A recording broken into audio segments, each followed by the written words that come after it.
Bienvenidos. Quiero darle la palabra ahora a Fernanda, que está liderando este ejercicio y que es una pues, de las beneficiarias de este conversatorio profundo. Ella nos va a contar un poquito de qué se trata y luego entramos en materia con nuestros invitados y con esta conversación técnica que vamos a tener la tarde de hoy, ¿vale?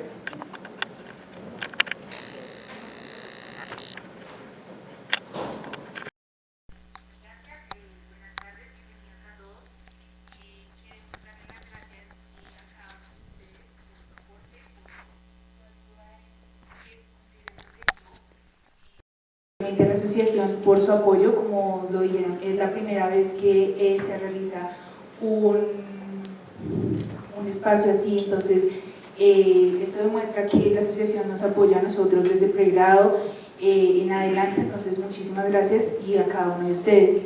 Queremos contarles un poco sobre lo que haremos, entonces iremos a hablar sobre nuestros trabajos de investigación acerca de la transición energética y sistemas sedimentarios en Colombia en diferentes universidades de Alemania.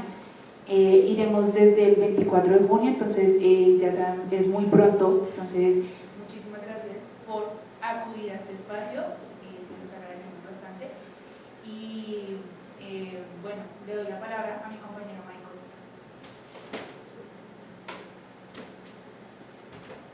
Bueno, buenas tardes a todos y todas.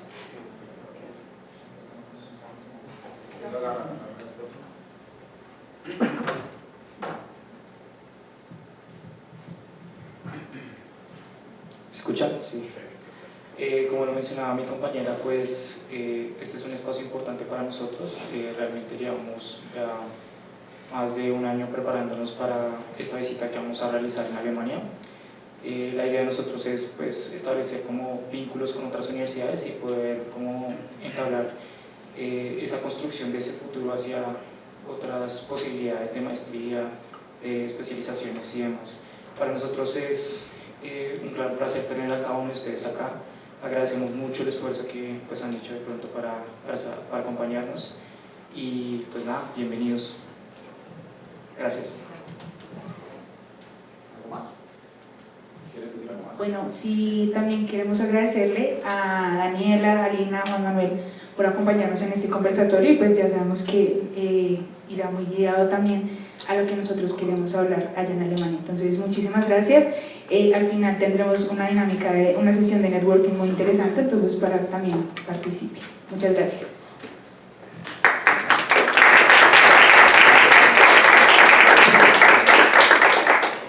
Bueno, entonces el cuento de la tarde es, vamos a hacer este conversatorio, vamos a conversar un rato.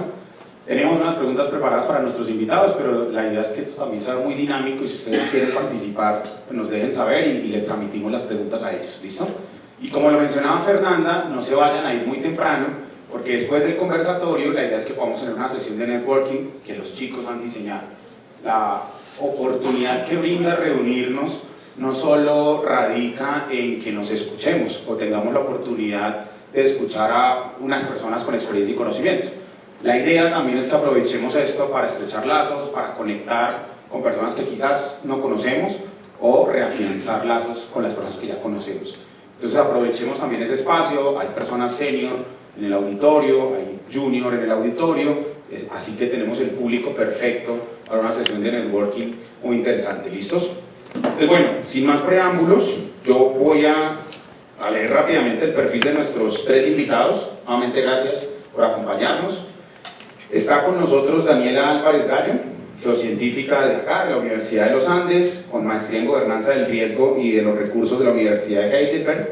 Trabajó con comunidades indígenas de la Amazonía colombiana en fortalecimiento para la gobernanza de recursos y además es miembro de la Junta Directiva de la Asociación Colombiana de Geólogos y Geofísicos de la Energía. Nos está acompañando desde hace año y medio, más o menos. Gracias, Dani, por acompañarnos.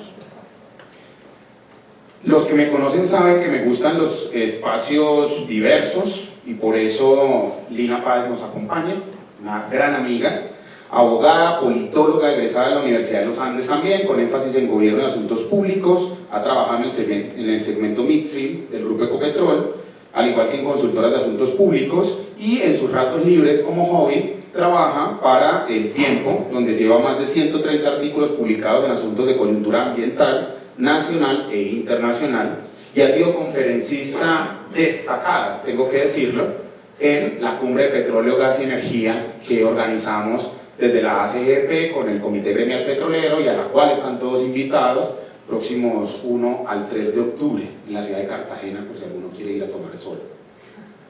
Gracias, Gina, por acompañarnos. Y para el final siempre queda lo mejor, dicen por ahí.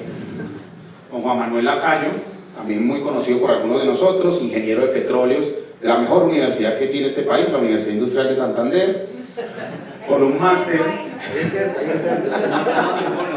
no sé por qué, con un máster en geociencias e ingeniería de yacimientos del IFP en Francia, y con un máster en ingeniería de petróleos Texas A&M University. Juan Manuel actualmente es el jefe de oportunidades exploratorias en Ecopetrol, así que, pues, como ven, tenemos una parrilla de invitados muy interesante, muy variada, y pues vamos a empezar a conversar de este tema. En la seguridad energética confluyen muchas variables. Ustedes podrán listar tantas como se imaginen. Podemos hablar de la diversificación de las fuentes de energía como una de ellas. Cuando dependemos de una sola fuente de energía, pues estamos poniendo en riesgo, o estamos poniendo todos los huevitos en la misma canasta, ¿cierto? Entonces el poder contar con varias fuentes de energía, sin duda alguna, es uno de los retos que implica pues este ejercicio de trabajar por la seguridad energética. Pero no es el único. La geopolítica juega un factor importante, las decisiones que se toman en diferentes países, las guerras que inician en otros, entre muchos otros elementos que pueden alterar de alguna manera el orden mundial, pues tienen la posibilidad de impactar directamente en la seguridad, en la disponibilidad de los recursos, etcétera, etcétera, etcétera. El cambio climático, la innovación tecnológica, la regulación y la política, la infraestructura de un país, todos estos elementos son fundamentales, y por eso nuestros tres invitados el día de hoy, porque queremos desde diferentes puntos de vista poder abordar este tema. Seguramente no vamos a poder tocar todas las variables, pero nos va a quedar sobre la mesa la tarea de seguir explorando cómo, especialmente desde el sector minero energético, pero particularmente desde el gremio geológico e ingenieril, podemos seguir aportando. ¿Y qué tenemos que seguir haciendo? ¿Qué tenemos que seguir proponiendo al gobierno nacional, a la industria, a la academia, para construir esa seguridad energética que necesitamos en el país? Un país con las características que todos conocemos de Colombia, ¿cierto? Entonces, vamos a empezar con Lina. Lina, arranquemos con la mirada de las políticas públicas, ¿cierto? Que de alguna manera nos ayudan pues a construir esa hoja de ruta de seguridad energética. Colombia ha venido avanzando desde hace ya varios años en este proceso de transición energética, no lleva 2 años, lleva más de 10 años trabajándose este ejercicio. Pero entonces, ¿cómo hacemos para que esas políticas públicas conecten en un sentido con garantizar la seguridad energética, en otro sentido con los objetivos de reducción de emisiones que están sobre la mesa a los que como país nos acogimos? ¿Cómo alineamos, cómo conectamos esos escenarios y cómo de alguna manera esa política pública la podemos construir en conjunto? No solo gobierno, sino industria, academia, organizaciones de la sociedad civil. Listo, perfecto, Flor.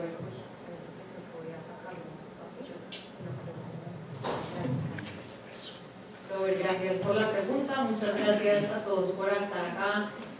No solamente es un honor nuevamente hacer parte de estos escenarios, creo que es un privilegio, sino también estar nuevamente en casa, en este auditorio que me trae muchísimos recuerdos como estudiante y bueno, tener la oportunidad de compartir con ustedes. Ante esta pregunta quisiera mencionar varias cosas. Tiene varias palabras claves para mí. Por una parte están las políticas públicas, el equilibrio, la necesidad de contrarrestar el cambio climático con emisiones de gases de efecto invernadero y transición energética. Si nosotros unimos todos estos conceptos, nos podemos dar cuenta que estamos hablando de un panorama internacional muy importante que seguro todos ustedes han escuchado hablar, que se llama la Agenda 2030 de las Naciones Unidas. Todos saben aquí en qué consiste la Agenda 2030 de las Naciones Unidas. ¿Hay alguien que no con tranquilidad levante la mano?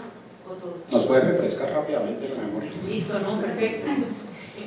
La Agenda 2030 de las Naciones Unidas se consolida posterior a los objetivos del milenio del año 2000 a 2015, donde las Naciones Unidas lo que buscan justamente es llamar la atención sobre las naciones, dentro de esas Colombia es parte de, frente a los objetivos que se tienen que cumplir para contrarrestar la crisis climática, pero también social. Los objetivos del milenio se quedan cortos. La Agenda 2030 viene con el doble de objetivos y más de 169 metas, porque las necesidades del mundo eran ya completamente inminentes y, como les digo, pues esos objetivos no todos se cumplieron, pero la crisis es tan grande que tocó reforzar mucho la agenda. ¿Por qué hablo de Agenda 2030 de las Naciones Unidas? No solo porque Colombia contribuye actualmente en el cumplimiento de esas metas, vamos según el Departamento Nacional de Planeación en un 60,2% en el cumplimiento, con diferentes medidores como el SDG Corporate Tracker, pero también con diferentes medidores a nivel territorial.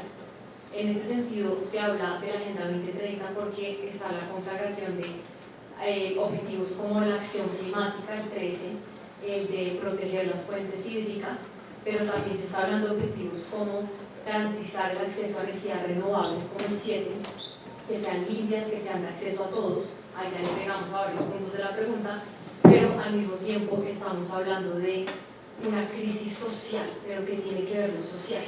El cambio climático hoy en día nos cuesta plata y nos cuesta mucho. De hecho, según cifras del World Economic Forum, alrededor de 143 billones de dólares se pierden, pues no se pierden, se gastan al año, pero pues entre comillas se pierden, para hacerle frente a la crisis climática.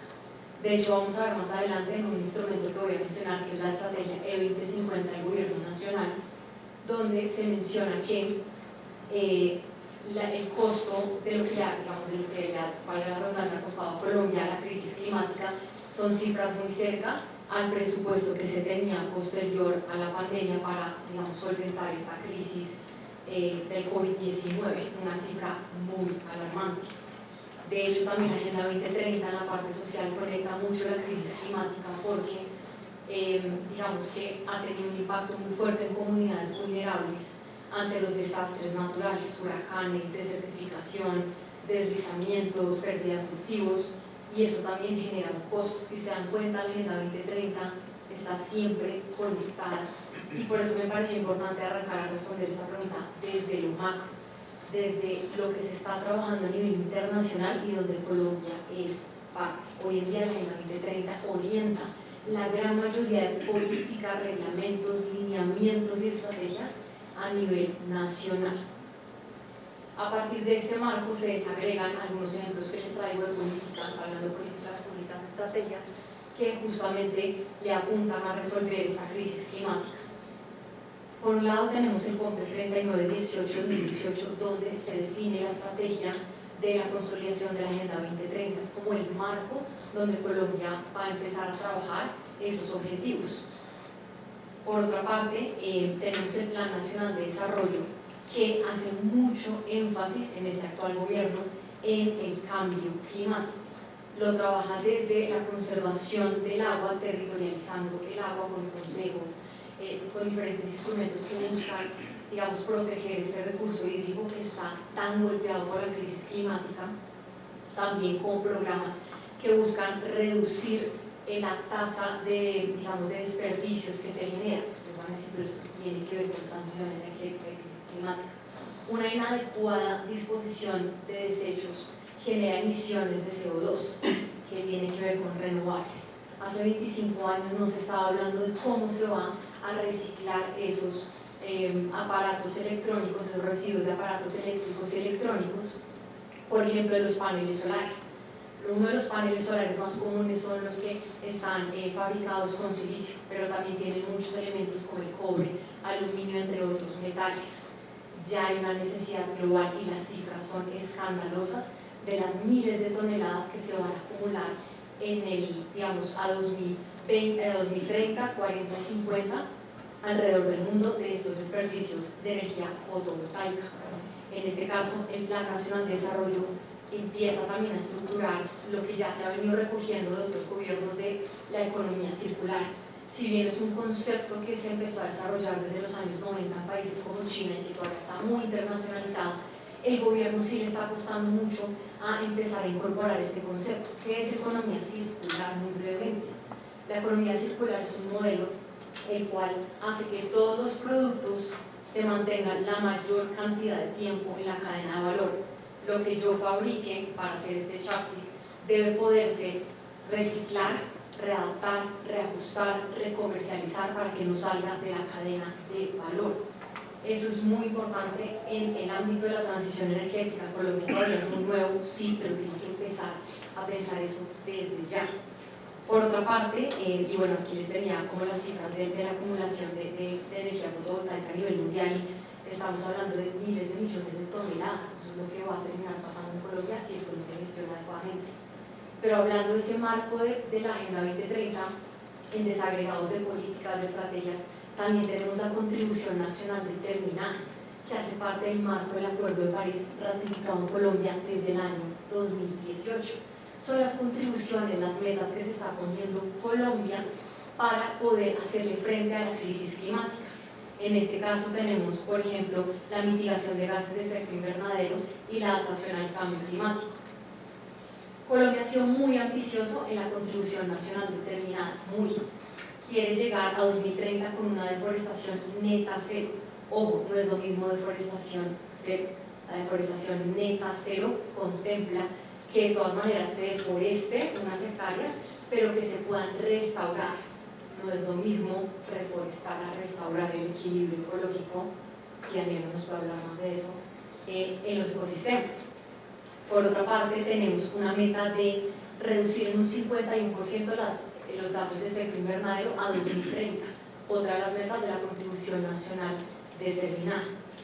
Nosotros no somos los número 1 emisores de CO2 a nivel mundial, creo que eso todo lo tenemos claro. De hecho, estamos más o menos en el puesto 47, pero la deforestación está completamente desenfrenada y eso sí contribuye mucho a los gases de efecto invernadero. Todo termina contribuyendo.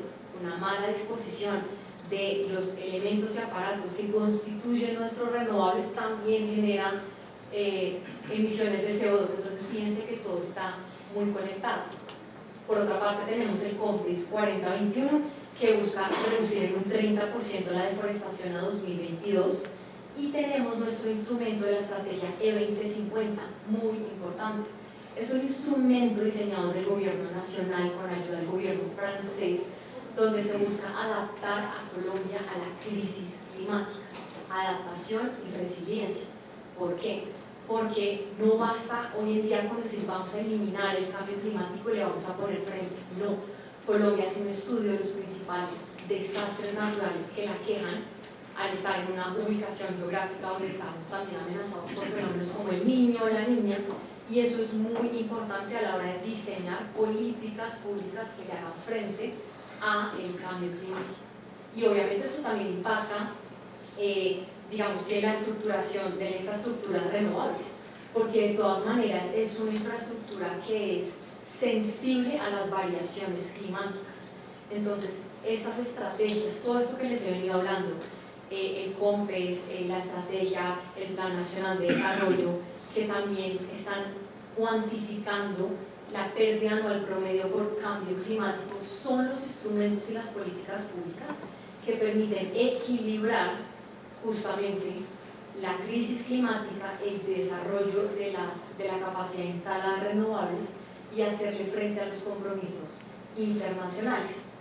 Con esto cierro ya mi intervención para decirles que para mí el equilibrio más importante de esa respuesta, podemos tener todos los instrumentos jurídicos regulatorios, podemos estar cumpliendo el Acuerdo de París, la Agenda 2030, pero el equilibrio radica en que entendamos como Colombia que el concepto de desarrollo y sostenibilidad van de la mano.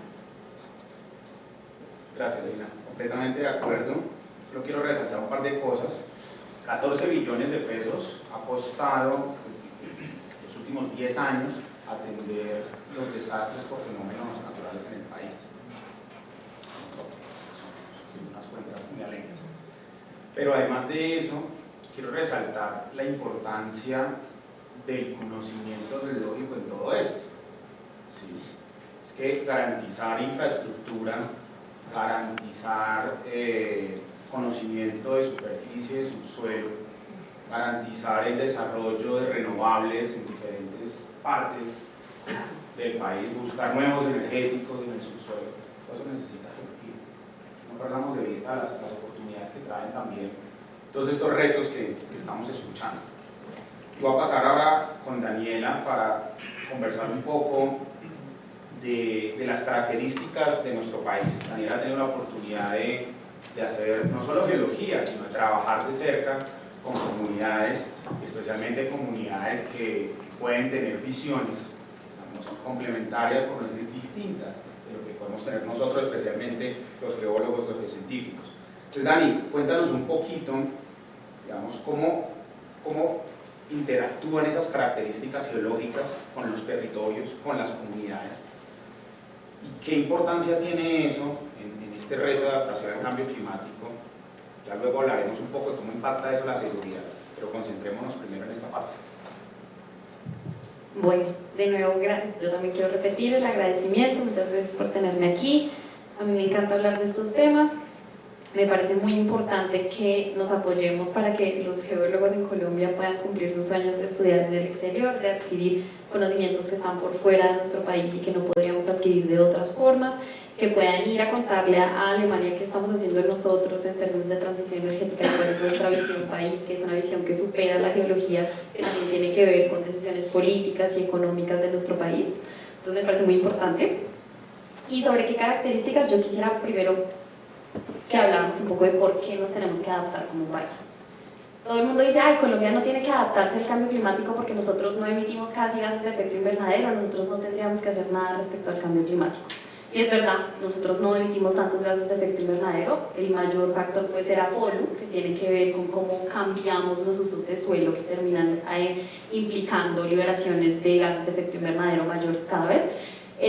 Pero tiene que ver más con que nosotros somos altamente vulnerables al cambio climático. Entonces, ¿por qué nos tenemos que adaptar al cambio climático? No solo porque tenemos que disminuir nuestros gases de efecto invernadero, que podemos tener un debate ahí. Algunos dicen sí, tenemos que llevarlo a cero, otros dicen no, tenemos que moderarlo de forma que el país pueda desarrollarse porque no necesariamente es excluyente, o sea, no necesariamente podemos desarrollarnos sin emitir. Y luego está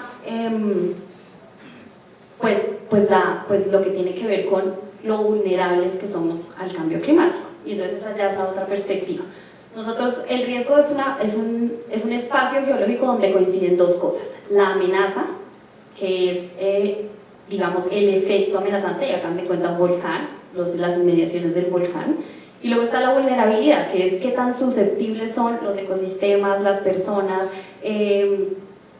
y la infraestructura que hay alrededor de ese volcán a verse afectadas si esa amenaza se concreta. Entonces nuestra vulnerabilidad puede cambiar entre cuadra. Yo puedo tener una vulnerabilidad distinta a mi vecino que tiene una discapacidad, a mi vecina que es una madre soltera y tiene 2 hijos, a un colegio que tiene muchos niños pequeños con padres en condición de vulnerabilidad económica. Todas esas circunstancias modifican nuestra vulnerabilidad. Entonces nosotros, como Colombia, es tamaño cuadra, pero tamaño Colombia, pues Colombia sí es altamente vulnerable al cambio climático. Entonces, ¿por qué nos tenemos que adaptar? No solo porque necesitamos disminuir gases de efecto invernadero, sino porque nosotros estamos en problemas ante el cambio climático, por muchas cosas. No tenemos infraestructura adaptada, tenemos urbanizaciones muy grandes a lo largo de nuestras costas que pueden verse altamente afectadas. Vamos a tener modificaciones en nuestros patrones de precipitación y de temperatura que definitivamente van a modificar nuestra posibilidad de cultivar como lo hemos hecho históricamente sin la tecnificación, porque nosotros no tenemos un campo tan tecnificado como deberíamos tener. Entonces somos muy vulnerables al cambio climático, por eso necesitamos adaptarnos. Ese puede ser, digamos, un primer consenso. ¿Qué es adaptarse? Entonces adaptarse es entender qué tenemos hoy, qué deberíamos tener, no qué es lo ideal. Eso ya, bueno, está difícil de que lo logremos en los tiempos que nos da el cambio climático. ¿Qué tenemos hoy? ¿Qué deberíamos tener? Y cómo construimos un proceso que nos lleve de lo que tenemos hoy a lo que deberíamos tener. Esa es la adaptación. Entonces, ¿qué pasa? Claro, que nosotros tenemos herramientas, tenemos la contribución nacional determinada, que sobre todo la construye el sector ambiente, entonces a mí me parece le faltan perspectivas del Ministerio de Minas, del Ministerio de Transporte. Entonces, claro, el Ministerio de Ambiente dice, uy, nosotros vamos a hacer todo esto. Y el de Minas le dice, pero ¿y cómo vamos a hacer con el costo de vida que va a implicar importar gas? pero ¿qué vamos a hacer con el costo o sea, con los aumentos en los costos de vida que va a implicar no emitir estos gases de efecto invernadero o no deforestar estas hectáreas? Entonces nosotros tenemos muchos instrumentos, creo que hace falta que los sectores se hablen más entre ellos, de forma que sea una cosa nacional y no sectorial. Y entonces, bueno, yo entiendo las probabilidades de lo que podría pasar, miro lo que tengo, lo que debería hacer y construyo una hoja de ruta, y en esas hojas de ruta pues establecemos unos consensos que deberíamos tener nosotros como sociedad sobre qué estamos dispuestos a hacer y no hacer en términos pues, del cambio climático. Entonces, ¿cómo nosotros contribuimos como geólogos? La verdad, buscando también, por ejemplo, buscando hidrocarburos, porque eso tiene que ver con el costo de vida de la gente. Si nosotros importamos gas, la gente va a tener que pagar el doble por el gas. ¿Eso qué quiere decir? Que son más vulnerables al cambio climático, porque van a tener más dificultades para enfrentarse a él, porque van a ser más pobres. Entonces, eso es una forma de contribuir y desde las características geológicas para que nosotros nos adaptemos al cambio climático. ¿Qué más? Buscando minerales que son estratégicos para la transición energética, porque si nosotros no jugamos un rol más central en la transición energética, también vale la pena que nos pensemos como país y lo único que vamos a hacer es explotar el mineral. Si no, vamos a construir cadenas industriales que vinculen eso y nos den un mayor valor agregado asociado al mineral y seamos siempre el eslabón más pequeño de la cadena que no produce casi rentas, o vamos a querer jugar un rol más importante, y ahí ¿qué rol vamos a jugar los geólogos?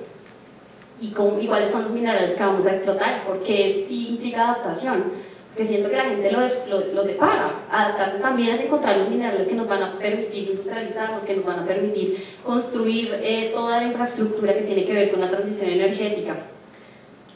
Y bueno, ya la otra, por supuesto, visión, que es entendiendo cómo pues, los geólogos tenemos un papel muy importante en entender qué necesitamos como país para gestionar nuestros riesgos asociados al cambio climático. ¿Cuántos sistemas de alerta temprana necesitamos? ¿Ustedes creen que alguien en Colombia puede responderles hoy esa pregunta? No. Eso debería estar en la contribución nacional determinada, que sería decir, ¿qué es lo que necesitamos para adaptarnos al cambio climático? Necesitamos sistemas de alerta temprana en tales lugares con una dispersión de tantos kilómetros que tengan la posibilidad de alertar a tanta cantidad de la población sobre posibles efectos en deslizamientos. Nadie tiene esa estadística porque no estamos preocupados por medir esas brechas. Entonces esa es otra cosa con la que podemos contribuir como geólogos. Y ya, como que finalmente me parece muy importante hablar que todo se reduce al costo de vida. O sea, la adaptación al cambio climático va a tener mucho que ver con cómo reducimos el costo de vida de las personas. Si nosotros no estamos pensando en el costo de vida, no estamos entendiendo que la adaptación tiene que ver con un proceso social y económico y no es solo físico y no solo del planeta y no es solo que nos va a dar más calor. Va a implicar que hay personas que van a ser más pobres, que hay más personas que van a ser desplazadas, que hay más personas que se van a tener que asentar en laderas, que cada vez va a ser más difícil adquirir recursos, que cada vez va a ser más difícil cultivar, conseguir comida, que los que puedan conseguir comida va a empezar a ser un determinante social. Entonces, sí, como que creo que desde lo que hacemos hay mucho que aportar a la adaptación al cambio climático y a veces cuesta como explicarle a la gente que hay mucho ahí que hacer. Gracias, Dani. Yo les voy a compartir una frase que se ha convertido en mi caballito de batalla en cada espacio que tengo la oportunidad de conversar, y es que no hay mejor forma en que podamos gestionar o proteger un territorio que conociendo. Ese ha sido tal vez el gran reto como país que hemos enfrentado. Yo creo que fue Víctor, que está por ahí, luego le preguntamos si el chisme era cierto. Alguna vez me contaba que Ecopetrol quería hacer una sísmica cerca de San Andrés, con Repsol, si no estoy mal, y no se hizo. Y el impacto que eso tuvo es que si lo hubiéramos hecho, hubiéramos podido mostrar soberanía. El territorio que estaba en litigio, o que inició el litigio pues, con Nicaragua. Pues fíjense hasta dónde puede llegar o hasta dónde puede trascender el conocer los territorios, el invertir en la exploración de los territorios.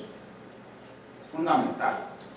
Y entonces ahora vamos a hablar con Juan Manuel, porque la industria de hidrocarburos en particular tiene una capacidad impresionante de adaptación y tiene una capacidad además impresionante de diseñar tecnología, que responda, que atienda pues a los principales retos. Incluso mucha de esa tecnología ha migrado a aportar incluso a la NASA, por ejemplo. Es impresionante las capacidades que tiene la industria. Entonces, Juanma, cuéntenos un poquito de esas estrategias tecnológicas de innovación que de alguna manera impactan operativamente las acciones de la industria de hidrocarburos y qué relación tiene eso con este tema que estamos hablando hoy de seguridad energética. Okay. Bueno, buenas tardes, Flor, gracias por la invitación a ti y a la asociación, y nuevamente gracias a todos ustedes aquí por separar un espacio de sus tardes para venir a compartir en este conversatorio, y reivindico tu invitación de que es un conversatorio no únicamente entre nosotros cuatro, sino que ustedes también hacen parte del conversatorio. Si tienen preguntas fáciles, levantan la mano; si tienen preguntas difíciles, las envían por un chat.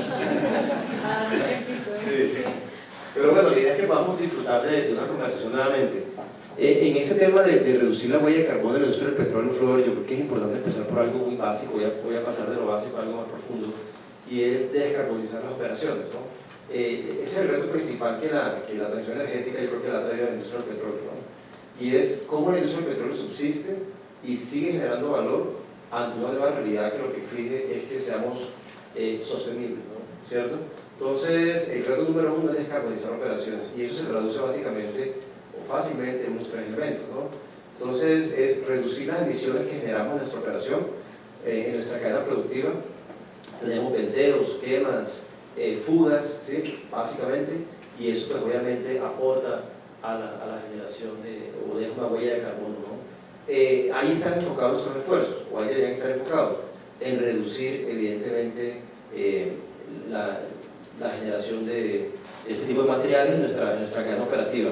Pero también, tú lo mencionabas en la pregunta, es hacer un mejor uso de la energía que tenemos, ¿no? Y eso habla de la eficiencia energética. Entonces, ¿cómo podemos seguir operando, generando valor con menos consumo de energía, ¿no?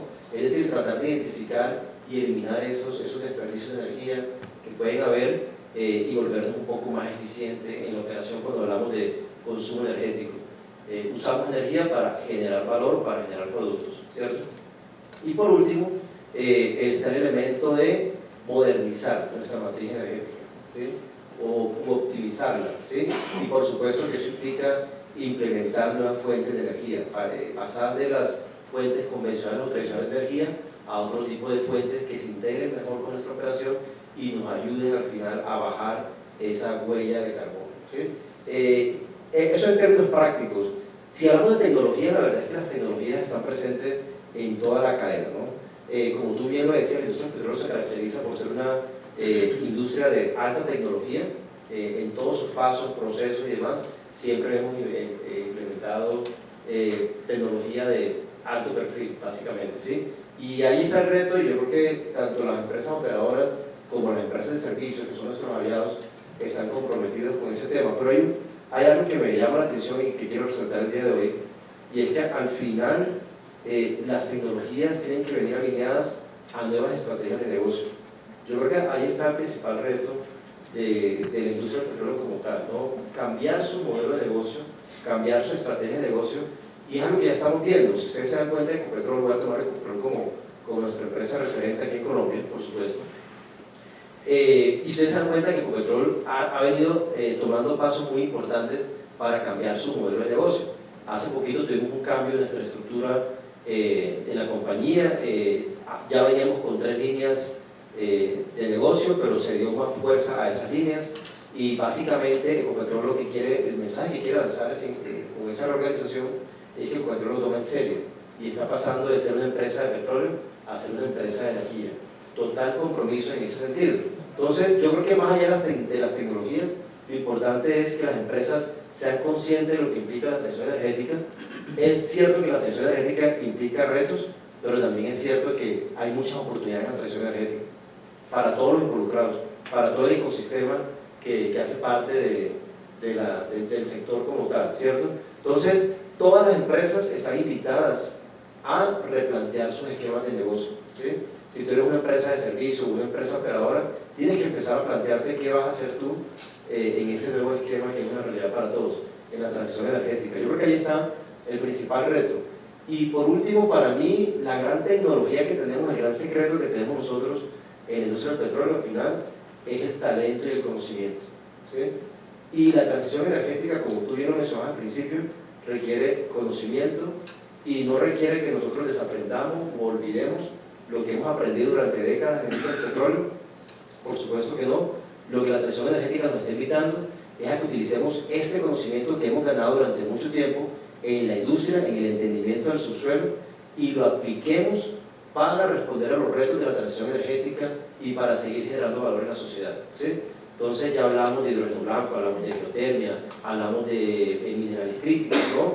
Y la industria del petróleo tiene un conocimiento muy profundo del subsuelo.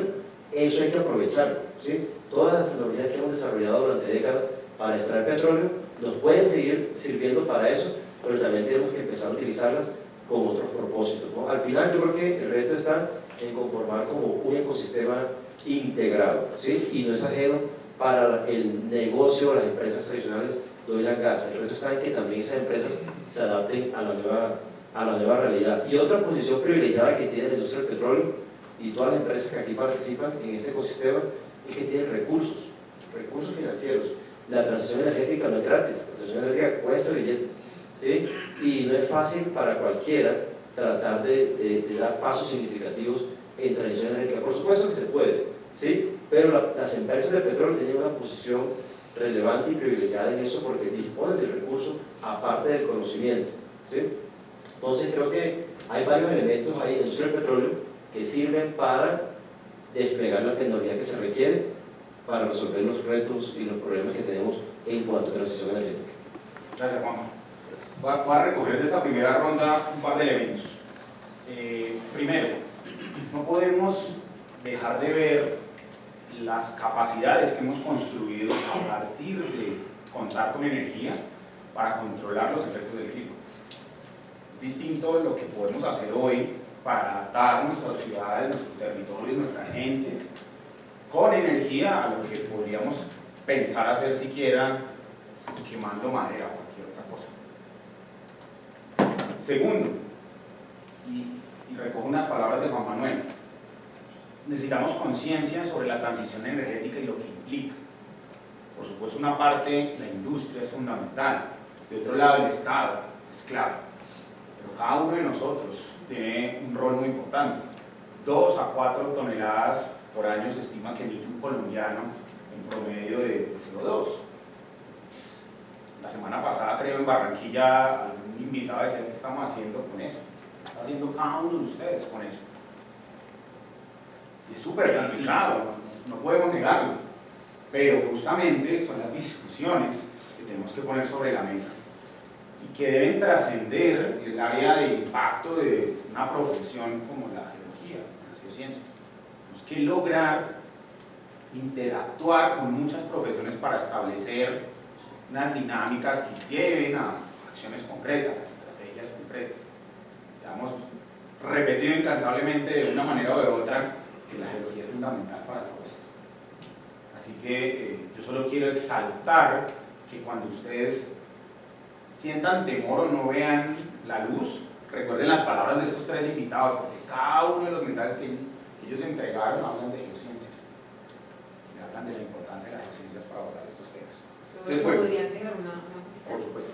A la discusión y recojo tu palabra de todos estamos involucrados en este campo, porque aquí hablamos de Ecopetrol, yo también les podría hablar de ejemplos de CENIP, de la filial de Ecopetrol, de todo lo que está haciendo en pro de la transición energética, sin dejar a un lado sus operaciones de transporte de crudo por oleoducto, toda la visión que Dani nos da desde la geociencia, desde su conocimiento, desde la comunidad.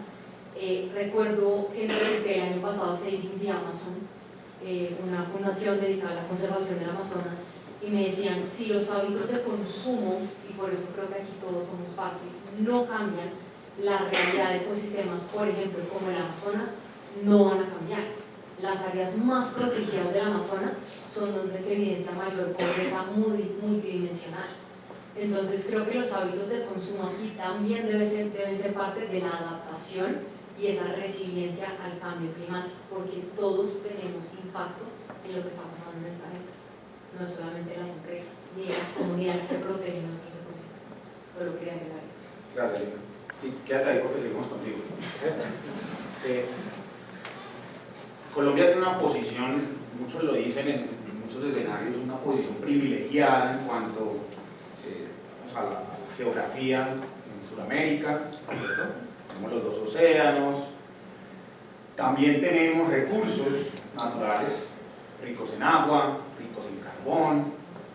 Dicen que no somos un país petrolero, pero tenemos petróleo, la economía depende del petróleo y tenemos, digamos, unas características económicas que bien pueden ser ajustadas, mantenidas o superadas para llegar a un nuevo modelo económico. ¿Cómo aprovechar o cómo impulsar esas características del país para que como colombianos podamos liderar estrategias, no solo que vayan, digamos, a impactar reducción de emisiones? Creo que ya nos queda claro que el reto va más allá de eso.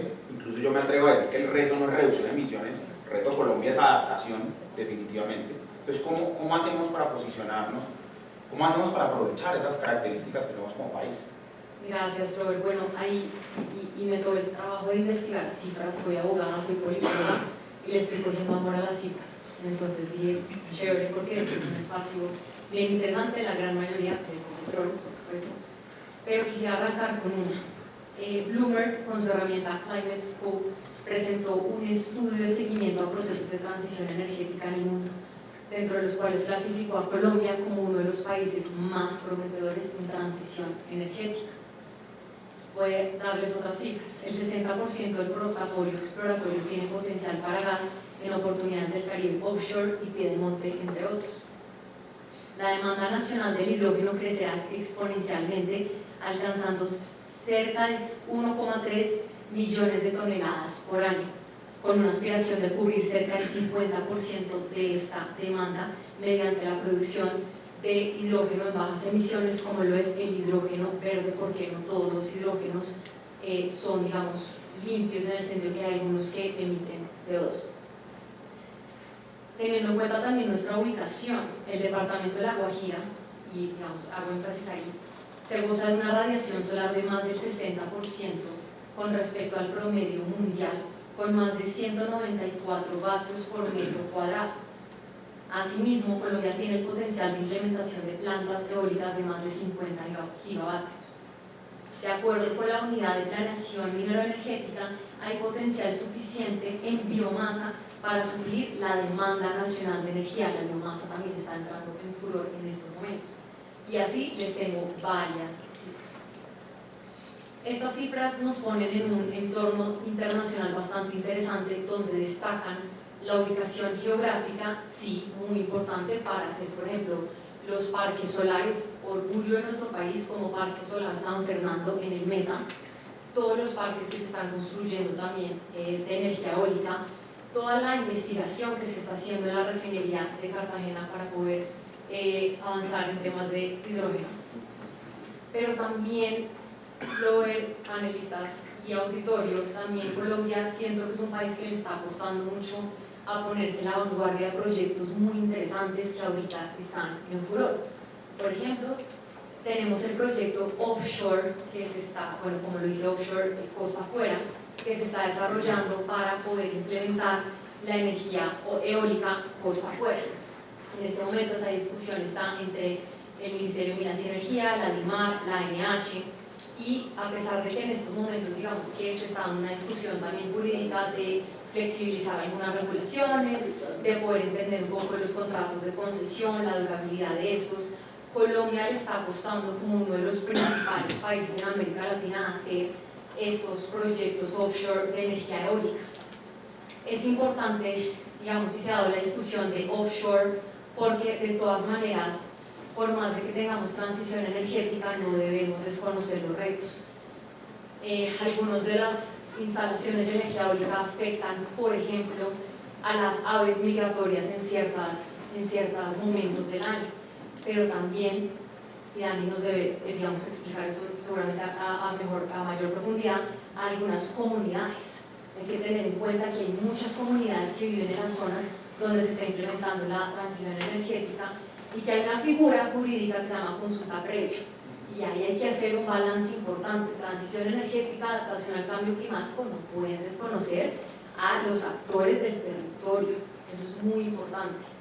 Entonces tenemos este proyecto, por ejemplo, tenemos también el proyecto que les mencionaba ahorita de desarrollar el hidrógeno en Colombia. Se crea en el 2021 la Asociación Colombiana de Hidrógeno, proyectos digamos de Ecopetrol, de la ruta que tiene el hidrógeno a 2040 con estrategias como Se Emprende, donde lo que buscan es aprovechar la innovación, como lo dice mi compañero también de panel, la capacidad financiera y tecnológica y de personal de Ecopetrol para poder trazar esta ruta. Asimismo, Ecopetrol instala 250 paneles solares que producen energía para suplir una demanda importante de lo que requiere la compañía y sus subsidiarias en energía. Estos son solo algunos de los ejemplos, el proyecto offshore que les cuento, el proyecto de hidrógeno que me pareció interesante, como traerles casos un poquito más concretos y que se están desarrollando en estos momentos. Entonces creo que ahí es importante resaltar que Colombia tiene una capacidad geográfica, sí, que Colombia tiene y cuenta con los recursos jurídicos para poder implementar este desarrollo, también que tenemos un ejemplo internacional que hay que aprovechar, porque digamos que también las buenas prácticas internacionales son muy importantes, pero que ya lo estamos viendo. Las grandes y las principales empresas a nivel país ya están implementando proyectos de transición energética y no nos tenemos que ir solo al grupo Ecopetrol, que pena que ponga tanto al grupo Ecopetrol, pero lo hago parte del grupo, pero también si ustedes van por Sopó, ven que Alpina ya tiene parte de su planta alimentada por paneles solares, entonces creo que el potencial es gigantesco. Sé que la pregunta no abarca retos, pero creo que es importante mencionarlos, porque todo es muy lindo, todo es muy bonito y vamos muy bien, pero yo siempre he dicho que para poder avanzar hay que también saber tener en cuenta las dificultades que se nos puedan presentar. Entre esas la que he dicho, por ejemplo, de hacerlo replicable a gran escala. Tenemos que tener, digamos, en cuenta que esto se tiene que poder replicar en los departamentos donde cuenten con esas condiciones que nos permitan hacer efecto de esa transición energética. Tenemos que tener en cuenta, digamos que para la producción de muchos de la infraestructura de los renovables, tenemos igual que seguir usando fósiles, combustibles fósiles. Por ejemplo, investigaba y leía mucho que para hacer el proceso de electrólisis de la generación de hidrógeno tenemos que utilizar las fuentes de energía, por ejemplo, de paneles solares. Para construir los paneles solares, de todas maneras necesitamos los recursos mineros energéticos. Entonces, eso es otro de los retos. En algunas de las zonas estamos utilizando la infraestructura de áreas deforestadas para implementar esta infraestructura, estos parques, no lo sé, hay que tener cuidado con eso. Y el último reto que me parece importante es, de todas maneras, lo que digo, tenemos un gran potencial geopolítico, sí, pero tenemos que tener ese respaldo mientras llegamos hacia allá de los combustibles fósiles, de las termoeléctricas, para que podamos hacer una transición justa, pero sobre todo responsable. Ahí terminaría mi intervención, Robert, muchas gracias. Gracias. Yo quiero resaltar un punto muy importante que acabas de tocar, y es no podemos dejar atrás a las comunidades, y no en el sentido de olvidarnos de ellas per se, en el sentido de hacerlas parte de. Quizás ha sido una deuda histórica que hemos tenido como país, en involucrar y pensar que podemos hacer o imponer de alguna manera modelos, proyectos, etc. Y quiero contarles una anécdota muy rápidamente. Hace un par de años hice una especialización y tuve la oportunidad de acompañar un proyecto en Cauca, especialización en renovación energética ambiental. Y llegamos a una comunidad a la que le habían instalado unos paneles solares para poder tener luz para algunas cosas, no era en general, pero les daba la posibilidad de tener luz en la escuela, de tener unos refrigeradores, varias cosas. Y adicionalmente eso alimentaba un acueducto que les construyeron. Pues cuando nosotros llegamos, el caso estuviera que la comunidad abandonó esas soluciones, porque cuando se planteó y se ejecutó el proyecto no se tuvo en cuenta que esa comunidad en particular, las mujeres de esa comunidad en particular, particular, caminaban entre 1 hora y media y 2 horas a buscar agua, pero no era solo ese hecho, era que en esa caminata ellas iban cantando, sacando los males de su comunidad. En los cantos se iban los males, cuando traían el agua cantaban para traer prosperidad. Cuando les instalan ese acueducto, que se pierde esa dinámica, empieza a haber una conflictividad que no habían tenido antes y prefieren abandonar la solución. Así que por supuesto todo lo que planteemos como solución, si no tiene en cuenta esas dinámicas, esas características de esa diversidad que tenemos en Colombia en términos sociales, pues va a ser un reto cada vez mayor y nos va a implicar importantes inversiones. Los retos de la industria de hidrocarburos para viabilizar sus proyectos los está enfrentando incluso el proyecto geotérmico que queramos desarrollar. Yo trabajé en el servicio geológico y hace 4 años no podíamos perforar un pozo en Paipa, que era para geotérmica, porque la comunidad no quería, le daba miedo, pensaba que era cualquier cosa relacionada con hidrocarburos y que no había contaminación, entre muchas cosas. Así que también hay un reto de aportar en conocimiento, en nutrir con conocimiento a la Colombia. Y gracias por poner eso sobre la mesa. Dani, ahora vuelvo contigo y hablemos un poquito de la relación de actores en el país, gobierno, industria, de comunidades. ¿Qué hacemos? ¿Qué estrategias, qué ideas que tú conozcas se pueden implementar para apuntarle a este reto de adaptación al cambio climático, que muestren éxito, que muestren un impacto, que muestren además que se reconocen las características geográficas, geológicas, sociales de Colombia? Bueno, yo creo que lo que necesitamos hacer entre gobierno, industria, sociedad es llegar a un consenso sobre qué va a ser para nosotros adaptarnos. Entonces por ejemplo, ser un país industrializado nos ayudaría a adaptarnos mejor al cambio climático. Los datos hoy ya dicen que sí, los países que están industrializados y que tuvieron la oportunidad de desarrollarse, hoy sus indicadores están mucho mejor en términos de qué tanto pueden enfrentar el cambio climático. ¿Nos serviría disminuir la pobreza extrema en Colombia para adaptarnos al cambio climático? Sí, nos serviría. Nos serviría porque eso implicaría que hay menos personas que tienen niveles de vulnerabilidad más altos que los pueden llevar a ser desplazados por el cambio climático, que van a poder acceder a una ciudad planificada y no una ciudad asentada informalmente, que les va a permitir tener acceso a energía, tener acceso a educación, y todas estas variables que permiten movilidad social y que a la vez disminuyen el nivel de vulnerabilidad, que es uno de los factores fundamentales que contribuyen al riesgo. Entonces, yo creo que otra cosa que tenemos que tener un consenso, entonces, va a haber un mínimo vital de energía, vamos a hablar sobre la pobreza energética, las personas que no tienen acceso a energía, cuál es el efecto de las vidas de esas personas y cómo valoramos su vulnerabilidad ante el cambio climático ante una sociedad que, por ejemplo, no quiere sacar más hidrocarburos en Colombia, porque yo estoy de acuerdo en que sí tiene que ser un debate de los países desarrollados. Definitivamente ellos deberían hoy estar planteándose cómo van a modificar sus matrices eléctricas, energéticas, de forma tal que tengan el menor impacto, y nosotros, quienes tenemos una menor cantidad de consumo energético, pues podamos empezar, por ejemplo, o sea, si hoy ustedes le preguntan a China que si el desarrollo tiene que ver con emisiones de gases de efecto invernadero, ellos dirían que sí.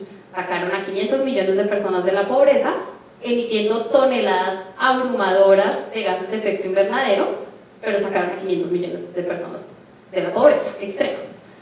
Luego entonces uno mira a Estados Unidos. Estados Unidos tiene unas tasas de consumo energético altísimos por persona, y teníamos en la convención ¿cómo se llama? Scott Tinker, contándonos que él tenía 3 neveras y que no sé qué. ¿Ese sería el patrón de consumo ideal de todo el mundo? No podemos consumir todos igual. Tiene que haber un debate sobre quiénes van a consumir menos energía y de qué fuentes, y quiénes van a poder consumir más, de forma que puedan desarrollarse, de forma que puedan industrializarse, de forma que puedan generar riqueza. Entonces yo creo que tenemos que llegar a un consenso, sociedad, industria, gobierno, sobre qué va a implicar para nosotros la adaptación al cambio climático, que es ese mínimo vital que queremos para todos los ciudadanos y cómo lo vamos a suplir. Y pues entender que definitivamente pues, la adaptación al cambio climático no está excluida de la seguridad energética. Adaptarse al cambio climático tiene que ver tratar el sector energía como el sector estratégico que es para la garantía de derechos, para que la gente pueda cocinar en sus casas, para que la gente no se muera de frío o no se muera de calor, que no las de calor. Entonces, por ejemplo, acá hay unos datos que son muy importantes y que tienen que ver sobre, pues, cómo para contextualizar esos retos que tenemos. Nosotros tenemos unos cambios proyectados en temperatura, vamos a necesitar más energía más barata porque tenemos unos aumentos proyectados entre 2011 y 2040 de 1.4 grados centígrados. Esto según la tercera Comunicación Nacional de Cambio Climático que hace el IDEA. Y entre el 2041 y el 2070 un aumento de temperatura promedio en el país de 2.4 grados centígrados. ¿Eso que implica? Que vamos a necesitar más energía y más barata, porque en la costa una persona está pagando cerca del 60% de su salario en servicios básicos. Eso no permite movilidad social. Otro dato que es muy importante, la precipitación va a crecer en este siglo entre 15 y 36% en el Caribe y el Amazonas. ¿Eso qué va a implicar a los sistemas de agrocultivos de esa zona del país? Otro, en la precipitación va a aumentar un 20% en la región andina y pacífica. Aquí la mayoría de los geólogos, ustedes saben qué implica un aumento de precipitación, en particular en la región andina y en la región pacífica. ¿Qué implica? Deslizamientos. Muchos deslizamientos. Entonces, tenemos que dar un debate sobre cuáles son esos consensos de los mínimos, qué implica para nosotros la adaptación al cambio climático, por qué no es lo mismo que implica para Suecia, porque no es solo sobre disminuir los gases de efecto invernadero, porque es un debate social, económico sobre nosotros qué vamos a garantizarle a los colombianos y a partir de eso cómo vamos a estar mejor adaptados al cambio climático. Entonces, como conclusión, la seguridad energética hace parte de la adaptación al cambio climático, es estratégica e implica también dar un debate sobre la pobreza energética y el acceso mínimo a la energía para todos los ciudadanos en Colombia. A 2050, en Colombia vamos a tener 6 millones más de habitantes. ¿En qué condiciones van a vivir esos 6 millones de habitantes? Es una muy buena pregunta. ¿Y qué necesitamos para que las condiciones, para que ellos vivan, se desarrollen, pues sean las mejores? Seguramente dentro de la respuesta la palabra energía va a estar en el centro, pero seguramente muchas otras características tenemos que ser capaces de desarrollar para poder brindar, cumplir uno de esos conceptos básicos que están por ahí, es la sostenibilidad. Más allá de los pilares de la sostenibilidad, la máxima es que no olvidemos a las generaciones que vienen. Que todo lo que hagamos hoy tiene que pensar en que ellos puedan tener las mínimas condiciones que nosotros tuvimos, sino mejores. Juanma, hablemos de los retos. Lina nos hizo el favor de hacer una introducción, pero desde la industria de hidrocarburos, desde una empresa tradicionalmente petrolera que está evolucionando, una empresa energética, ¿cuáles son esos retos que se están enfrentando, pero especialmente esos que están enfocados en programas de transición energética? Bueno, a ver, yo creo que retos como tal, son muchos retos, ¿no? Evidentemente, los que enfrentamos nosotros en los proyectos de energía, ¿sí? Me atrevo a hablar ya en esa dimensión, ¿no? No solamente en la industria del petróleo, sino en todo tipo de proyectos que tú mencionabas en principio. Yo creo que uno de los más importantes es el reto social, ¿sí? Como tú bien decías, lograr involucrar a las comunidades de una forma efectiva, satisfactoria, que se pueda cumplir el objetivo y que los proyectos generen valor para todas las partes, ¿no? Ellos definitivamente son parte de los proyectos, ¿sí? Y para mí hoy en día ese es uno de los principales scopers de los proyectos que hemos visto, no solamente en la industria del petróleo, sino también en proyectos de energía renovable, inclusive, ¿no? Que uno pensaría que no voy a tener, digamos, alguna crítica de parte de las comunidades, de las sociedades, y es así, ¿no? Y eso se está viendo no solamente en Colombia, sino en muchas partes del mundo. En Europa y Estados Unidos muchos proyectos de energía renovables los han detenido precisamente por la comunidad, ¿sí? Pero más allá de eso, yo creo que hay un reto superior en todo esto, ¿no? Y es que definitivamente el gran reto de la transición energética es encontrar el balance y el ritmo adecuado, ¿sí? La transición energética, y bueno, Lina bien lo mencionaba, debe ser una transición energética justa, ¿sí? Hay un famoso concepto en el sector de la energía que es el trilema de la energía. Son 3 componentes que definen lo que debe ser un sistema óptimo de energía, ¿no? Por supuesto que está la sostenibilidad, que es muy importante y que ha cobrado mucha relevancia en los últimos años. Después del Acuerdo de París, durante la pandemia cobró mucha relevancia, pero hay otros 2 elementos que son fundamentales, y es la accesibilidad de energía y que esa energía tenga un costo adecuado, al cual tú verdaderamente puedas acceder. Porque imagínate tú salir en tu carro en las mañanas a tanquear el carro y resulta que encuentras gasolina, pero la gasolina está a 50.000 pesos el galón. Eso es equivalente a que no haya, básicamente, ¿no? Entonces, imagínate que tú vas a prender el refrigerador en tu hogar y no puedes porque el kilovatio hora ya no está a 800 pesos, sino que está a 10.000, algo por el estilo, ¿cierto? Y eso fue lo que pasó hace poco en Europa después de la recuperación de la pandemia, ¿no? Y principalmente, y voy a hablar un poco de geopolítica, Lina, si me permite, pero principalmente la recuperación, y eso se combinó con la guerra de Rusia y Ucrania, ¿no? Entonces, la transición energética debe ser justa y asequible, ¿no? Sin desconocer la importancia que tiene el eje de sostenibilidad, por supuesto, ¿sí? ¿Qué nos ha pasado recientemente? Y tuvimos un ejemplo muy claro a nivel mundial, y es que yo creo que todos tenemos muy claro de que la Unión Europea es un líder y un referente en impulsar la transición energética, ¿cierto? Creo que todos reconocemos a la Unión Europea como quien lleva la delantera y el liderazgo en esa materia. ¿Y qué pasó recientemente? Y se los acabo de comentar, durante la pandemia se volvió muy importante el componente de sostenibilidad en el balance de la matriz energética. Y de hecho, antes de eso ya todos los esfuerzos venían orientados hacia allá. Y después de la pandemia, en plena etapa de recuperación, justo cuando llegó con la guerra de Ucrania, ¿sí? Con Rusia, la Unión Europea estuvo muy expuesta precisamente en materia de seguridad energética, ¿sí? Porque tenía una alta dependencia a los combustibles de Rusia, ¿cierto? Y eso dejó ver muchas falencias en el sistema integrado que ellos estaban construyendo.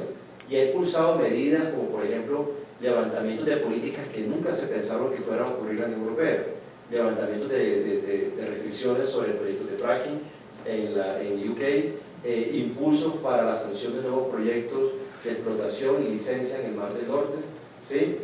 Plantas a carbón que Alemania había prometido cerrar, otra vez se están reabriendo, y muchas otras medidas se han tomado, solamente para que ustedes lo tengan como ejemplo de lo que puede llegar a ocurrir con una transición energética que no es balanceada y que no se da en el ritmo adecuado. No quiero decir que las medidas que ha tomado la Unión Europea no son las correctas, eso es algo difícil de concluir, pero simplemente creo que es un ejemplo donde todos los críticos llegan a esa opinión después de varios análisis de que definitivamente pues, no se debe descuidar alguno de los elementos.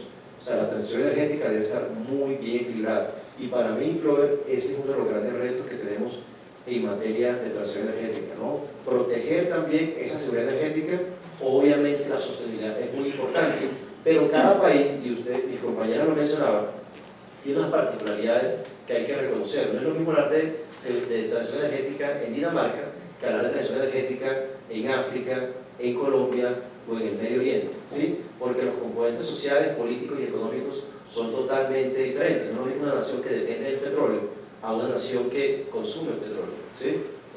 No es lo mismo una nación que tiene un buen presupuesto, ¿sí? En la Unión Europea, ¿sí? Suecia, a una nación en África que está en vía de desarrollo. Son conversaciones totalmente diferentes. Entonces, la conversación o las políticas en torno a la transición energética deben tener en cuenta todos esos factores. Para mí, ahí está el gran reto. El otro reto que tenemos nosotros aquí en Colombia es también, pues, como les decía, saber impulsar esos pasos, esa dinámica en el momento adecuado, al ritmo adecuado, ¿sí? Pero también reconocer que para la transición energética se requiere que coexiste, y eso ya está comprobado, la industria tradicional energética con las nuevas energías. Definitivamente el mundo está creciendo, eso es una realidad, ¿sí? Y el mundo quiere también evolucionar en ese reto social, ¿no?, que se tiene. Tú bien lo mencionabas, no podemos pensar en una transición energética donde dejamos atrás a comunidades en extrema pobreza, ¿sí? Eso no es posible, ¿sí? No es coherente, ¿no? La transición energética debe contemplar de que el mundo avance y de que la matriz energética responda a las necesidades de todos, especialmente tratar de resolver los problemas de pobreza que hay en el mundo.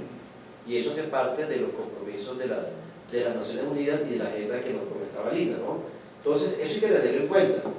Ahí está realmente el reto para mí, Flor, en materia de transición energética. Nosotros en Colombia tenemos proyectos muy interesantes. Nosotros tenemos en Colombia, por ejemplo, el norte de Colombia ofrece unos recursos en materia de transición energética inigualables, definitivamente, ¿no? Y creo que somos afortunados de que todo eso está ocurriendo en este preciso momento. Tenemos grandes descubrimientos de gas en el norte del país, tanto en el onshore como en el offshore. Víctor Ramírez, que nos acompaña, fue nuestro gerente de exploración offshore durante muchos años y conoce muy bien de este asunto, y ahí tenemos un gran potencial.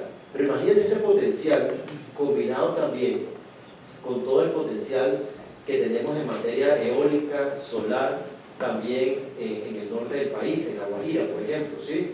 Imagínense ustedes cómo se puede conformar realmente un proyecto integral de energía en el norte del país para satisfacer las necesidades que tiene toda Colombia y en especial las comunidades locales que viven en condiciones de extrema pobreza. Entonces somos afortunados en ese aspecto.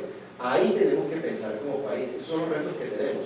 Pero en una agenda también tenemos que diseñar una agenda de país donde todos los stakeholders se vean beneficiados por este tipo de proyectos. Para mí, ahí está el reto principal. Gracias, Juan.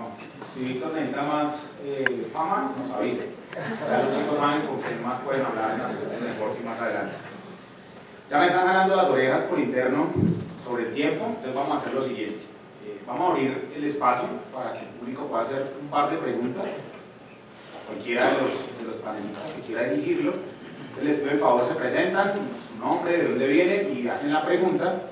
Vamos luego a unas pequeñas conclusiones de este espacio. ¿Listos? ¿Quién tiene? Ah, bueno. Mucho que lo mencionamos. Víctor y luego Nicolás. Antes de que Flor me echara el agua, ya tenía pensado, más que una pregunta, es una reflexión. Yo creo que invito a una reflexión.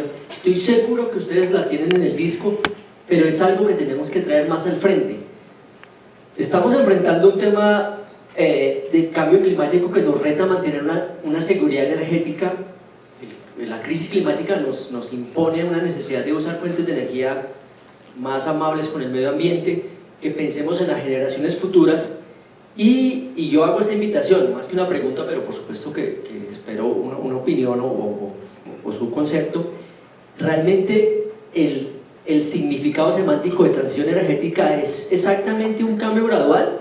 Hace poco leía un paper que decía que no es posible la transición energética. No estamos haciendo la transición en el sentido de sustitución porque la población no es estable. Si la población se fuera estable, Robert decía que en el 2050 vamos a ser millones de colombianos más y probablemente 1.000 millones de seres humanos más en el mundo, y ustedes lo han dicho, los que nazcan de aquí en adelante tienen derecho a estas comodidades y a esta calidad de vida que tenemos nosotros, o aún mejor.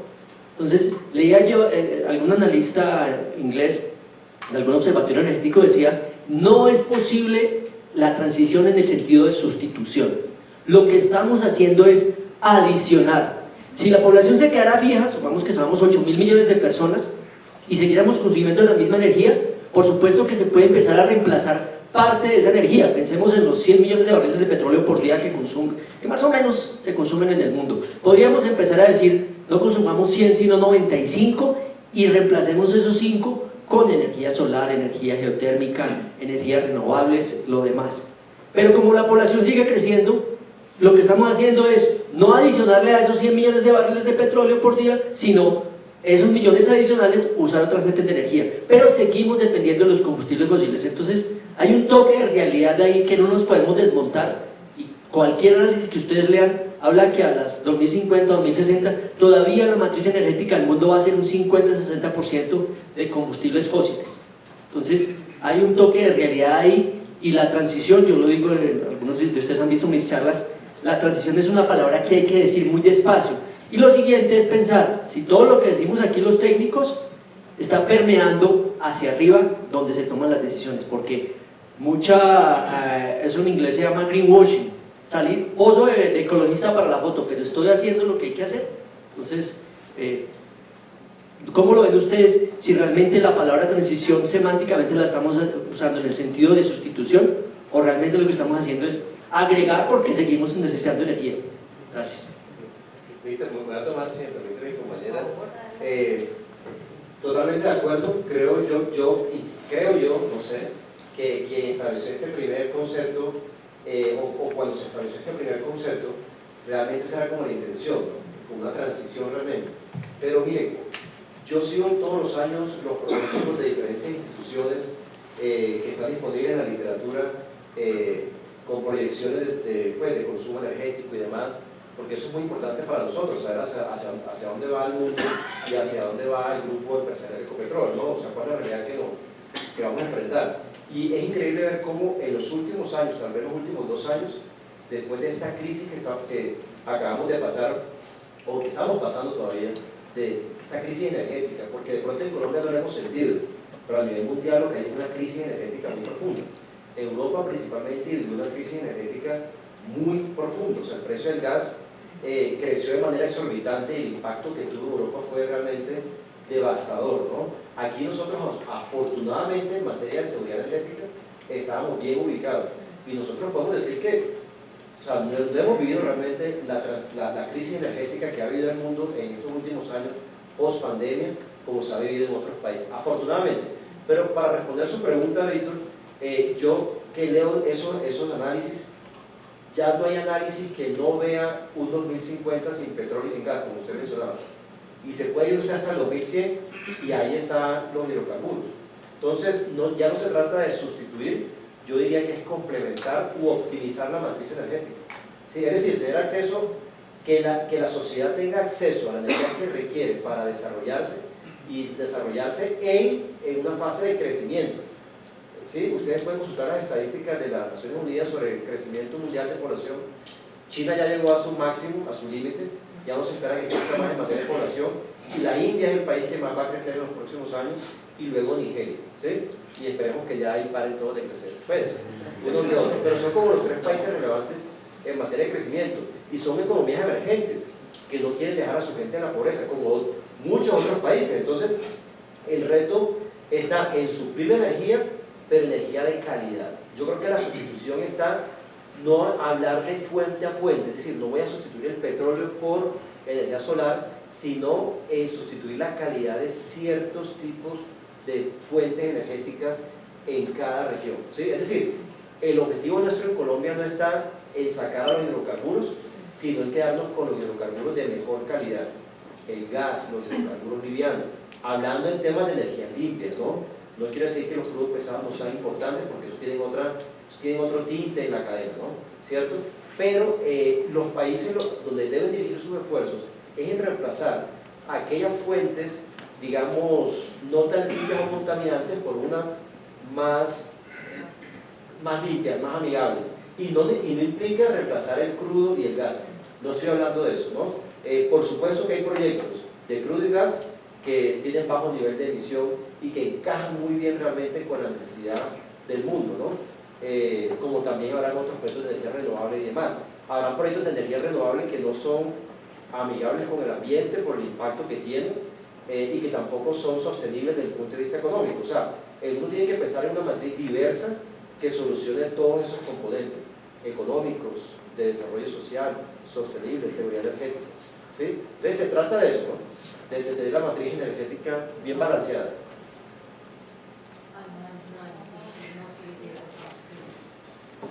Sí, o sea, la verdad es que yo no tengo una respuesta para eso, tengo un dilema que yo misma me planteo y les voy a exponer aquí. Y es que A mí me parece que los datos son absolutamente evidentes y claros en torno al cambio climático.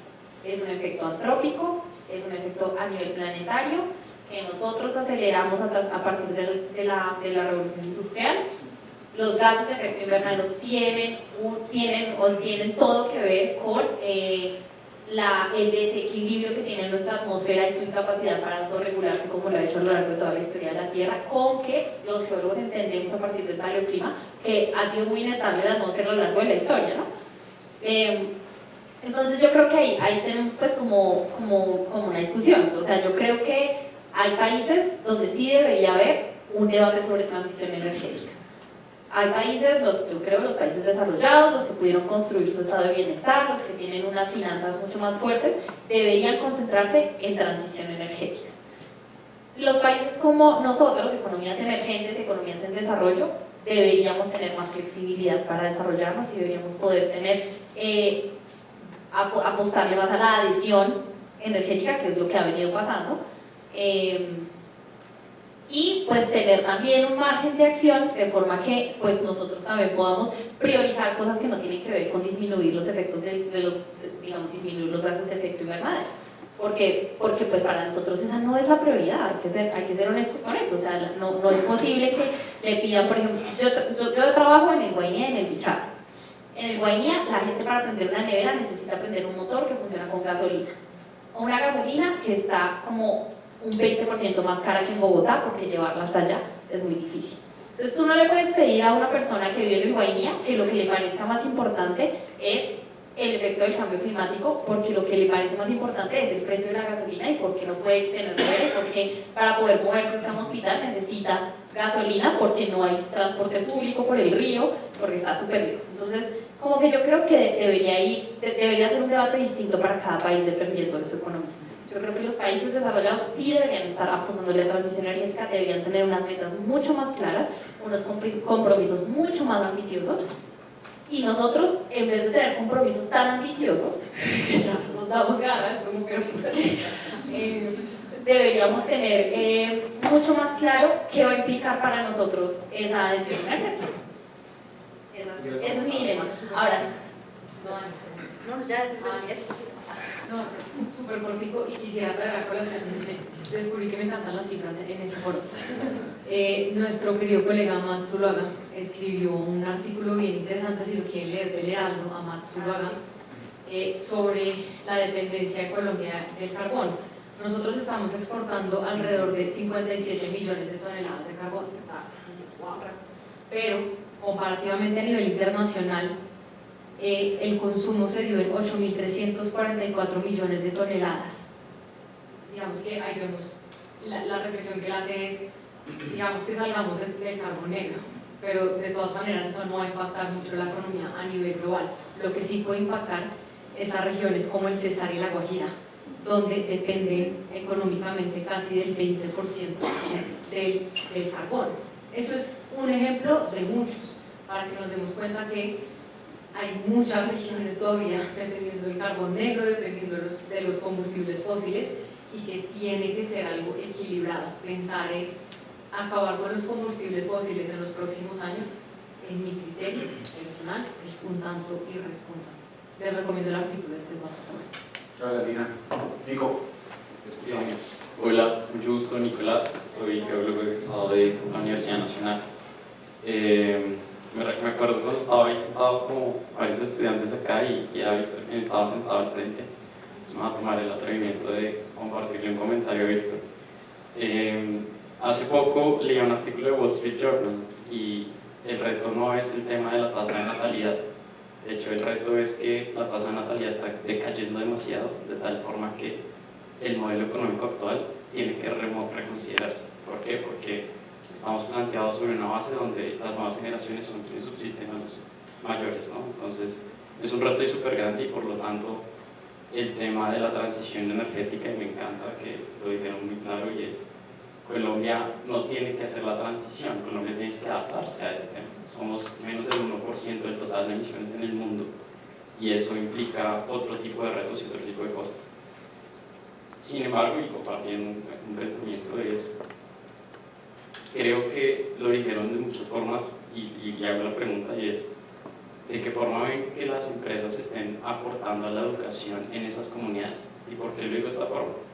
Siento que las comunidades no son conscientes de lo que ellos poseen y asimismo nosotros como ciudadanos en grandes capitales no somos conscientes del impacto ambiental que tiene o de ciertas decisiones y demás. La sustentabilidad ahorita es como el AI. Muchos hablan de eso, pero pocos saben de tema. Y eso mismo implica el hecho de que no tengamos la capacidad de poder tener el impacto que quisiésemos. Entonces, les preguntaría, ¿cómo ven ustedes el tema de educación y en todos los pledges que tienen, cómo vamos a seguir trabajando el tema de educación? Y cómo la educación, por ejemplo, una empresa como Ecopetrol está apoyando y desarrollando a través de la academia la investigación y el impacto sustentable hacia adelante. Y bueno, y a la sala, a los estudiantes en especial, les pregunto si esto es el futuro, ¿cómo se están preparando ustedes para ser los futuros gerentes de sustentabilidad, líderes de sustentabilidad de las empresas? Porque esto está creciendo y ver un poco con el comentario de la mesa. Yo sí creo que en un futuro los combustibles fósiles no van a estar y no van a representar más de un 5% seguramente. Entonces, tenemos que dejar de pensar, en mi opinión, que la geología es solo petróleo y minería y tienen que romper estándares y empezar a pensar de una forma diferente. Gracias. Bueno, gracias. ¿Cómo es tu nombre? Nicolás. Nicolás, gracias por tu pregunta. Creo que le apuntaste a una de las que me ha tocado al final. Creo que por cuestiones de tiempo estamos, digamos, dejando para de pronto otra sesión, que creo que esto da para discusión de muchos foros. Y tocaste un tema que me parece muy interesante, que se llama los incentivos informativos. Porque a mí me han preguntado, oye, incentivos regulatorios, jurídicos, los hay. Ejemplo, Ley 1715-2014, que busca promover las fuentes de energías no convencionales. 2. La Ley 2091-2021, Ley de Transición Energética. Son leyes que ya a nivel país están generando incentivos económicos a quienes investigan, desarrollan y promueven la tecnología de la transición energética. Check, vamos bien. También tenemos la modalidad de lo de los bonos de carbono, un poquito criticada porque no siempre llega todo a las comunidades que protegen estos ecosistemas, pero no estoy diciendo que funcione al 100% mal, pero que hace falta el incentivo informativo. En países como Suecia tienen una campaña que se llama El Salto Climático, y ahí lo que buscan es a través de no solamente las empresas productoras, sino los hogares que ya están implementando la transición energética, que haya, digamos, una especie de socialización de los beneficios que cada una de las hogares, porque es que no solo dejárselos a las grandes compañías, van a tener de implementar esta transición energética.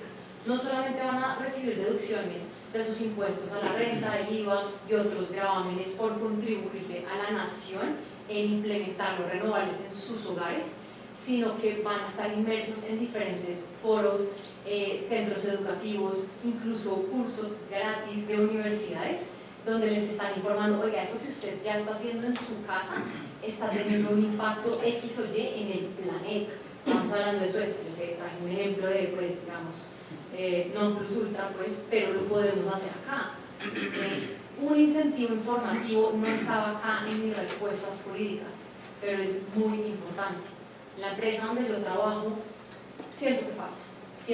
Estamos desarrollando proyectos de energía, digamos, de energía solar, los paneles, están en campañas en la compañía de, oiga, es que si usted no se apaga la luz, es que si usted ahorra agua, es que si usted no se viene en transporte, no sé qué, ahorra tantos partículas de CO2, pero hace falta un incentivo informativo promovido por las mismas leyes que hagan que las empresas se pongan la 10 de informarle a todas las comunidades, sin importar el estrato, que vayan a las regiones a decirle, oiga, es que si usted deja o hace de hacer por acto o omisión, hablando un poco como abogada, va a tener un impacto. Pues gracias porque iba a mencionar el incentivo informativo.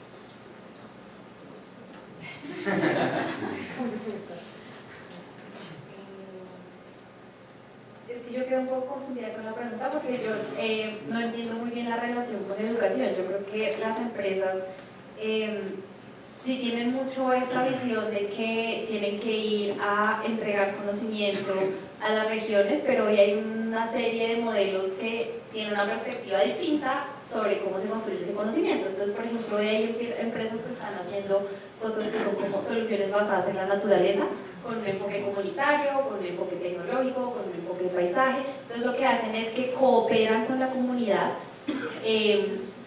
estableciendo alternativas económicas que al tiempo les permiten adaptarse al cambio climático, y eso coexiste con los proyectos energéticos, coexiste con las funciones de la empresa. ¿Quieres complementar? Sí, no, decía educación en el sentido, por ejemplo, que nosotros queremos abolir la deforestación, pero una comunidad en el Amazonas no es consciente del impacto que tiene incentivar la deforestación debido a su interés económico, ¿no?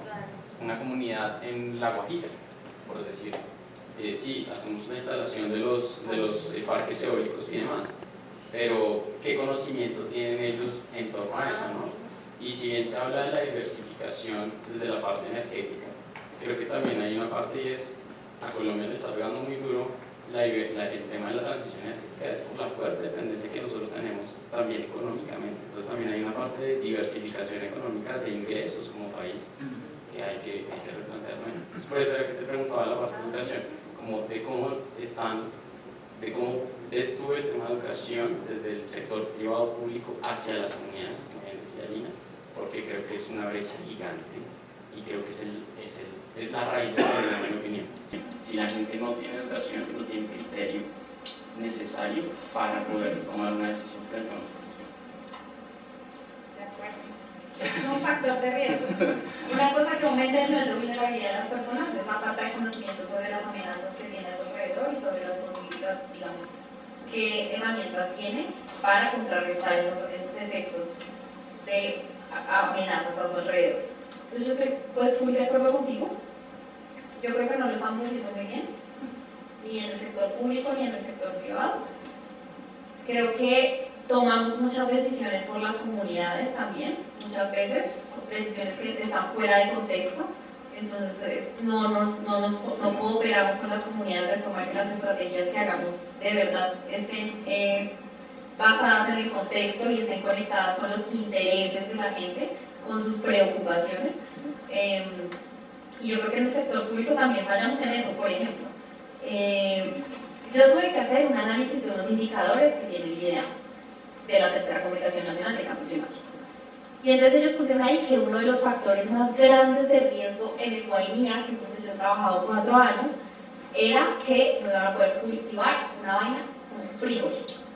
Y yo decía, pero allá nadie cultiva frijol. O sea, ¿por qué el factor de riesgo que reporta la Tercera Comunicación Nacional de Cambio Climático de Colombia es que la gente no va a poder cultivar frijol? Si en todo caso allá nadie cultiva frijol, eso no es un riesgo real. Entonces, ¿cómo es que nosotros no tenemos unas conversaciones claras con las comunidades y como unos datos locales mucho mejores que nos permitan mejorar nuestros modelos? Es una de las razones por las cuales ni siquiera la educación que podamos darles va a servir para algo.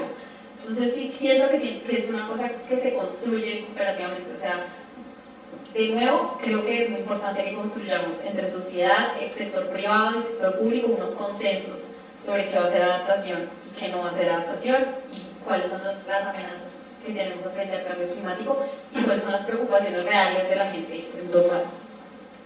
Yo quiero cerrar con lo siguiente, y es espero que ya ahorita en el networking estamos porque ya me alargó mucho y me van a regañar. Un punto muy importante que recoge lo que conversamos y de las preguntas. Uno, tenemos una deuda de levantar conocimiento en el país. Tenemos que conocer el país en detalle, en todos los frentes. Hidrogeología, biótico, abiótico, suelo, subsuelo, como lo queramos ver. Necesitamos levantar mucha información. Segundo, tenemos que ponernos de acuerdo en lo fundamental. Tenemos que ser capaces de poder tener estas conversaciones y otras, si no nos gusten muchas de ellas, pero ser capaces de ponernos de acuerdo en una cosa, lo clave, y avanzar como país. Porque las discusiones han sido históricas. Yo creo que la acción es la que ha faltado. Y tercero, para mencionarle a Nico y a todos, la asociación con el programa de pedagogía regional y solo en el contrato que firmamos con Ecopetrol para hacer pedagogía impactó a 23.000 personas en 3 años con el programa en términos educativos. No solo hablando de explotación de hidrocarburos, el programa abarca temas de adaptación, temas de transición, temas de gestión del recurso hídrico. Programas como este se pueden multiplicar si las empresas, digamos, ven en esto una oportunidad de impactar directamente ese indicador, pero sobre todo el gobierno. Yo creo que la invitación también es a que el gobierno se monte en hacer un ejercicio de pedagogía nacional, una gran estrategia que toque estos temas, que hable de adaptación en los territorios y los haga conscientes de sus territorios biológicos, es fundamental. Yo creo que eso es clave y es en la línea de Víctor de la trascendencia, es un reto que tenemos como gremio.